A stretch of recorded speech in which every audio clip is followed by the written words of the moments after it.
Matt Dalgleish from episode3.net joins us to look at all things meat, Matt, and will we one day be talking about alternatives to meat and reviewing the plant meat-based meat market as well? We already are looking at it, but it's still a very small component of the overall market. If you look at the broader meat market, it gets a lot of press, Ricky, but when you look at the consumer side of it, it doesn't really get much traction. Now, episode3.net is the name of your organisation. It's also your website where you've done some analysis on just how Beyond Meat, one of the prominent brands, has been trading. Yeah, that's right. They listed back in May of 2019. And initially at the listing, there was a lot of hype, and it was meant to be the new big thing. This plant-based meat product was going to take the world by storm. So the share price rallied significantly right after the float went up about 250% in the early months afterwards. But since the reality set in and the financials have been progressively getting worse year in, year out, they are making more sales, or had been making more sales, but their costs of production are actually still very high. So they're operating... I should say their operating loss. I was going to say their operating profit, but their operating loss has been getting bigger and bigger.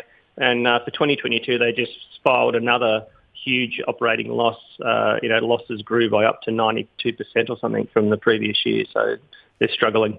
Now, I know on that front, the previous president of the New South Wales Farmers, James Jackson, had said to us a couple of times he actually questions whether they should be allowed to use the term meat in the first place. Is there any traction on that debate that they shouldn't be able to call it meat at all?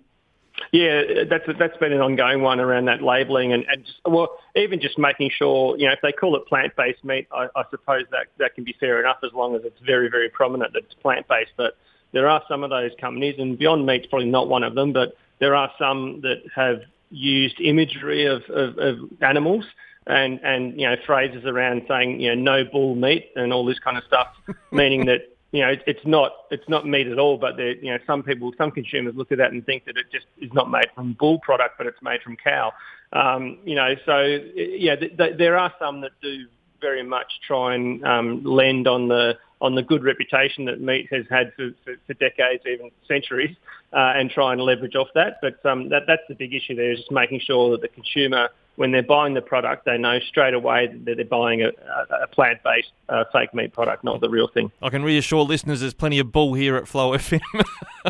It's in all workplaces, I think. We get a bit of ours around episode 3, mate. Particularly in the media world. Now, Matt, I was interviewing recently Ishka Bless, a PhD candidate from the University of Adelaide.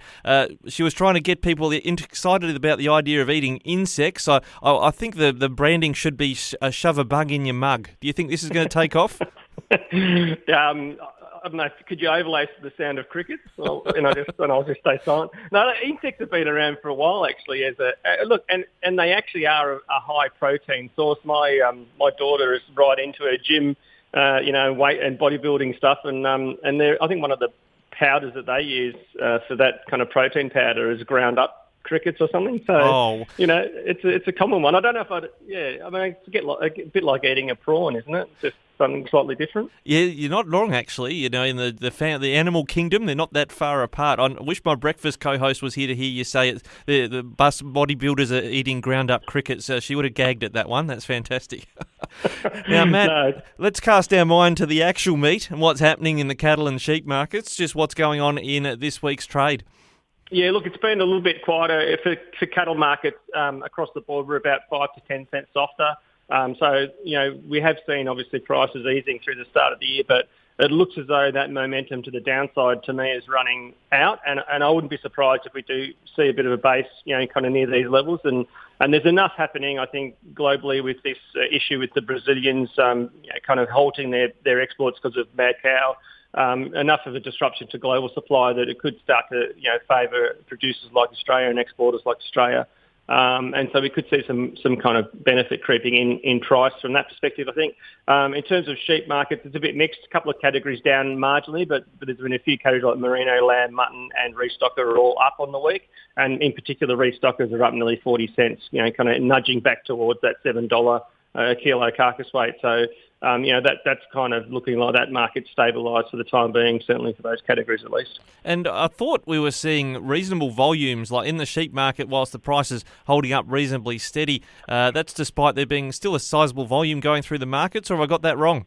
Yeah, no, absolutely. It's the volumes. I guess if you're looking at the last 2 years when we had really low supply and tight markets, they're definitely well above those levels. We're kind of back to the more longer term average. Like, we're running at about the 5-year average volumes levels, which is, it's been some time since we've seen those kind of numbers coming through. And you're spot on, Ricky. When we see those increased volumes and prices remaining high, or prices remaining stable at least, that's a signal that there's good demand out there, that extra supply that we're seeing at the moment isn't enough to kind of counterweight the demand for the product. And so, stable pricing in the face of higher supply is a good sign that there's good demand out there as well. Yeah, some robustness in the market. I noticed that there's been some interest in the free trade agreement space, the discussions with the EU, the UK about those deals coming on, and opportunities for tariff reduction. But there's also this talk about the Indian trade deal. What would livestock producers be most excited about? The Indians like their sheep.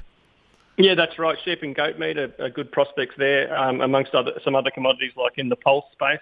We already send a few pulses there to India, but I know chickpeas not included, and neither is beef for obvious reasons, given the Hindu population that's the majority of India. But yeah, I think there's some good opportunities in that sheep meat space. The Indians do have their own sheep and goat sector, and they do consume their own product domestically. So it would be a matter of it would be a difficult market to penetrate even with that extra access. But I think if we could even get a small segment of that market, the high-end kind of wealthier Indian consumer, it could be another China for us. And that's another market where we target those individuals that have got good disposable income levels. So you're not talking about the masses. You're talking about some significant cities within the country that would have the ability to consume a premium Australian lamb product like that we can offer.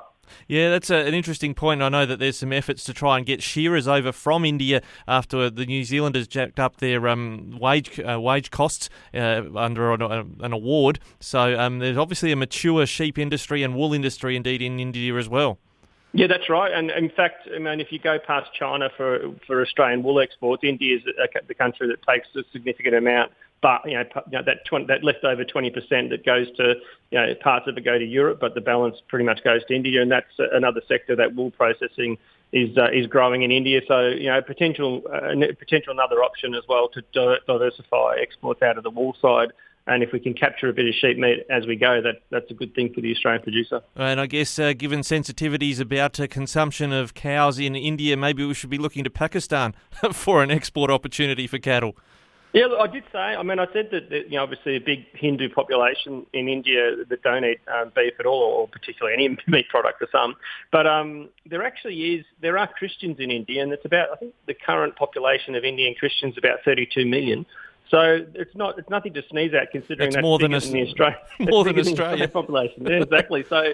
I mean, some of those Christians may not have the kind of monetary capacity, because we've got to remember India still is a low, like when you look at GDP per capita, it's a low income country by the most stretch. But if you've got some Indian Christians that are in that up and coming wealthier class of professionals in India, then it could be a market of some numbers of millions. So it's nothing to sneeze at if we could get access to a market that's even half as big as Australia. That's another diverse sector we could send our beef to and add to the list of the likes of Japan and China and South Korea and the US. Well, Matt Dalgleish from episode3.net. Always good to talk export markets with you. Thanks for joining us again on Flow. Cheers, Ricky. Thanks for having me.